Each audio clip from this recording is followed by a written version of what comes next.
Jelang PSBB di Palembang, sejumlah ruas jalan perbatasan kota dijaga, salah satunya di kawasan Jakabaring. Petugas meminta pengendara wajib menggunakan masker dan melakukan disinfeksi pada kendaraan. Titik pemeriksaan dijaga sejak pagi hingga petang dengan petugas gabungan dari Dishub, TNI, dan polisi. Di kawasan Jakabaring merupakan pintu Palembang dari luar daerah seperti Prabu Muli, Kayu Agung, dan Lampung. Setiap hari ada ratusan kendaraan yang masuk ke Palembang melalui Jakabaring yang diperiksa.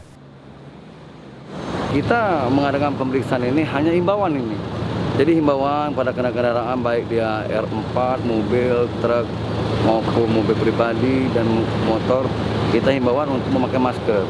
Dan juga kita berhentikan kendaraannya. Apabila kendaraannya dari luar kota Palembang, kita semprot dengan desinfektan dan juga orang-orang juga kita periksa dengan dinas kesehatan juga. Untuk kegiatan kita ini jalur masuknya dari kota-kota lain ini. Di Palembang sendiri ada 5 titik pemeriksaan yang didirikan jelang penerapan PSBB. Reski Oktora, Muklas Diferensial, Kompas TV, Palembang.